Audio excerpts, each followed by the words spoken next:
Chapter 14. Doreen. Doreen really did mean to tell her parents that she'd broken the no-tail rule again.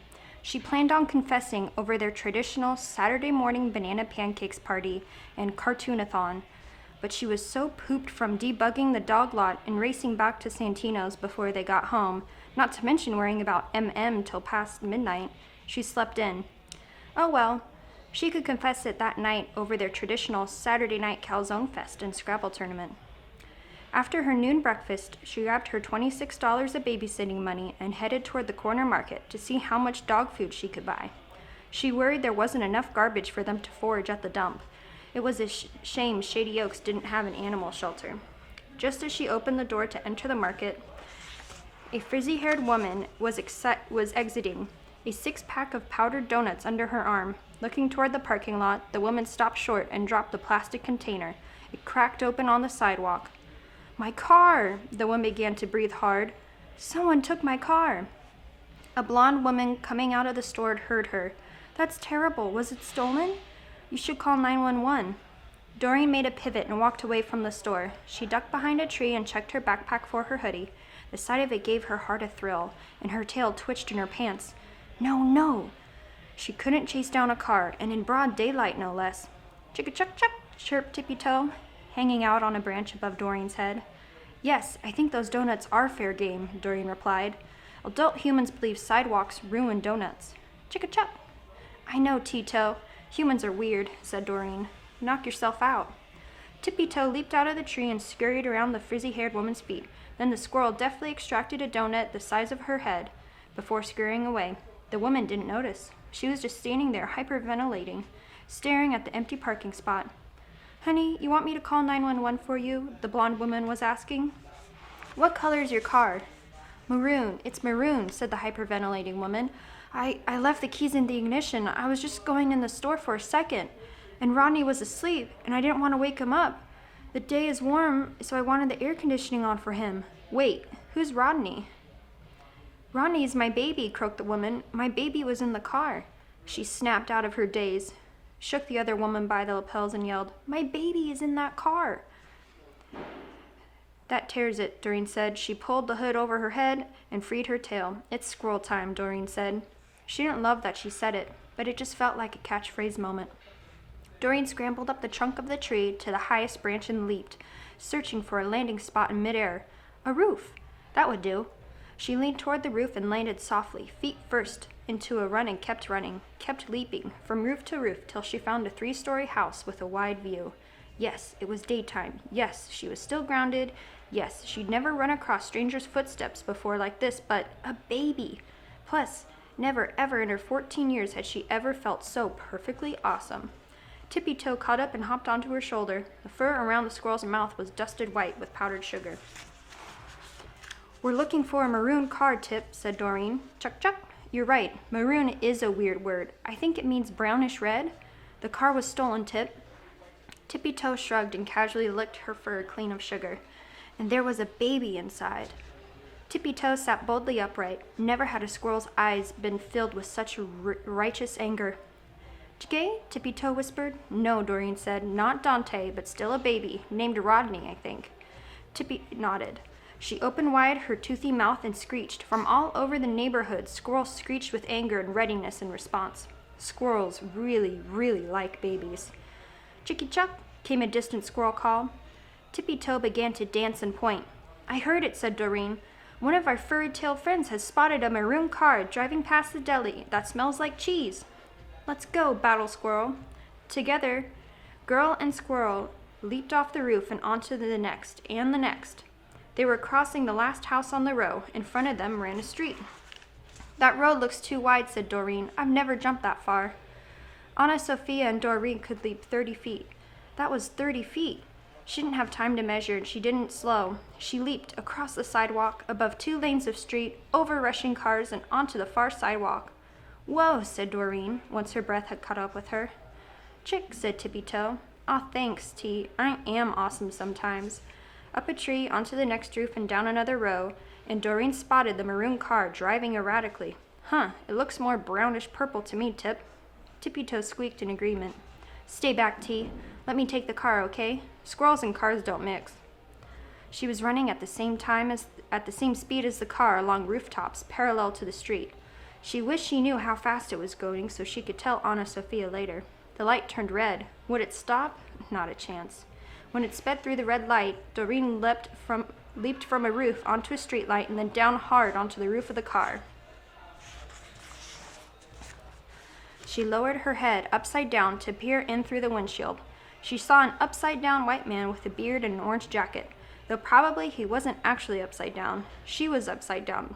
One. In the back seat, snuggled tight in his car seat, was a 6-month-old baby fast asleep.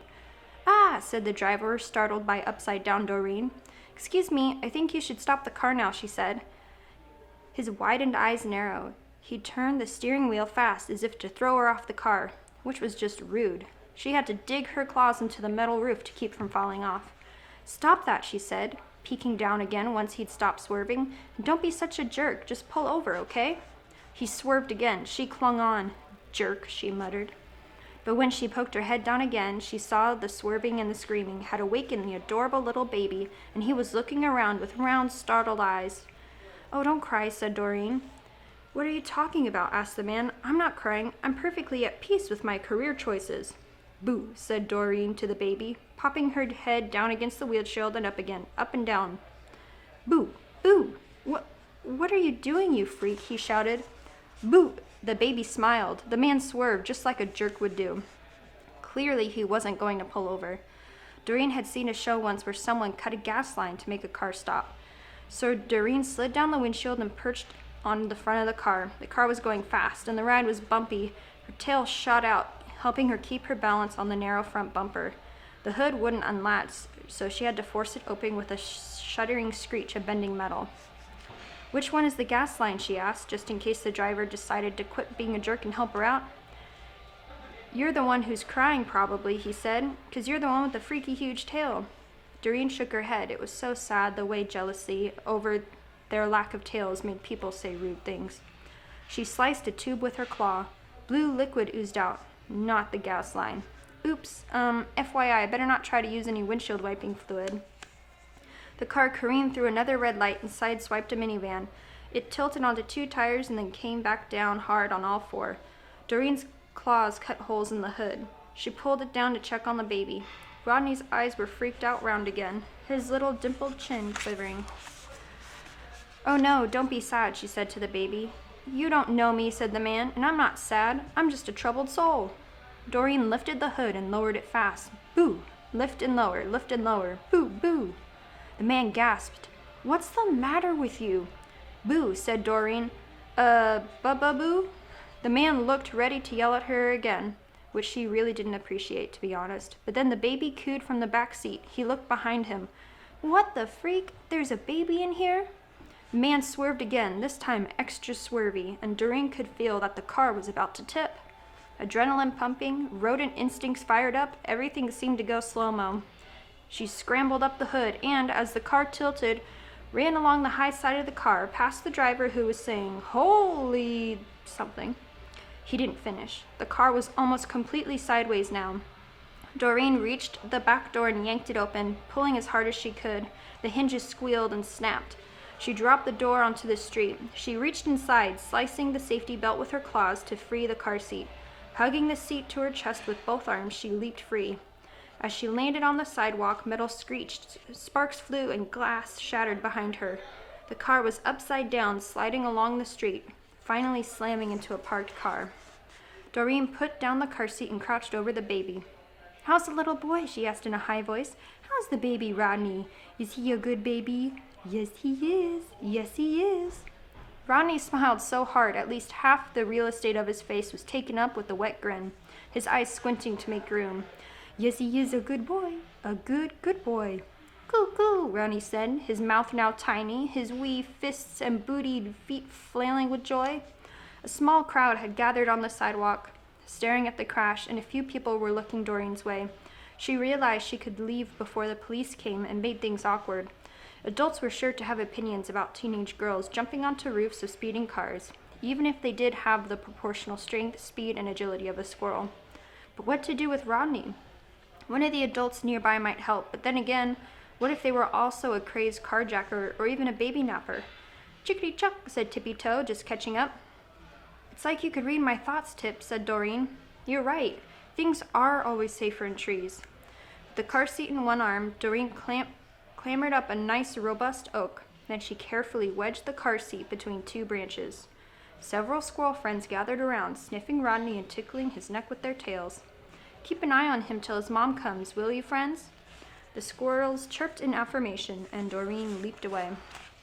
She paused, crouching beside the overturned car. Now the man was upside down, and she was right side up. You okay? She asked. I guess, came his voice. I mean, I was wearing a seatbelt.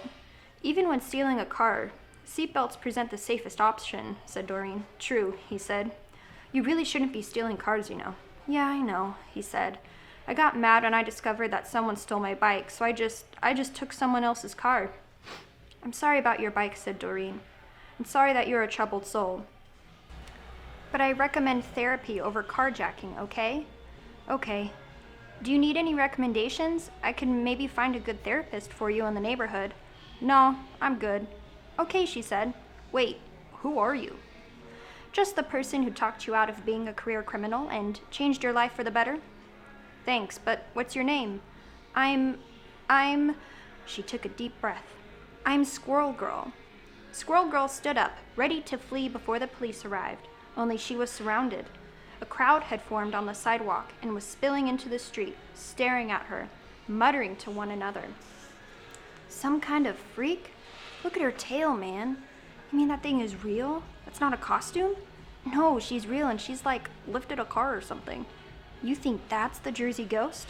It's real. Holy cannoli, the Jersey Ghost is real. Through the crowd, the frizzy-haired mother came running.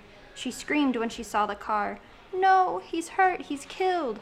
I'm okay, actually, came the carjacker's voice from inside the car. I put on a seatbelt, so... My Rodney, my baby, is he hurt? Oh, I thought you meant me, said the carjacker. Never mind. Rodney is great. Tippy? Squirrel Girl called out. A horde of squirrels carried the car seat down from the tree, setting it on the sidewalk. The mother pulled out Rodney and hugged him. Everyone could hear the baby coo with delight. She saved the baby, said the mother. She saved my baby. Who are you? A man shouted. Just your friendly neighborhood Squirrel Girl. The crowd was still staring. Squirrel Girl felt as though they wanted more from her. What would a hero do now? Captain America would probably give an inspirational speech. She cleared her throat. The crowd quieted. Some rubbed their hands together eagerly. Who doesn't love a good inspirational speech? Some people might say you've gotta be nuts to chase down a speeding carjacker.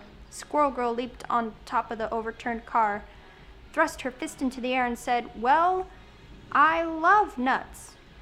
At first the crowd was quiet, as if expecting more to the speech. When no more came, a murmuring arose. Hey, I like nuts too. Me too. I've never really considered nuts before, but now that I think about it, you know what? I do love nuts. Pecans are my favorite. I'm allergic to tree nuts, but I can appreciate them, in principle. In the distance, Squirrel Girl could hear sirens. "Kay, bye," she said. She leaped from the car to the treetop, and from there onto a roof. Tippy Toe was a streak of gray and pink beside her. As they jumped to another roof and out of sight, Squirrel Girl could hear cheering behind her, and a low chant begin to rise. Squirrel Girl, Squirrel Girl, Squirrel Girl. That's me, she thought. I'm Squirrel Girl. I'm really, really real. There's no turning back now.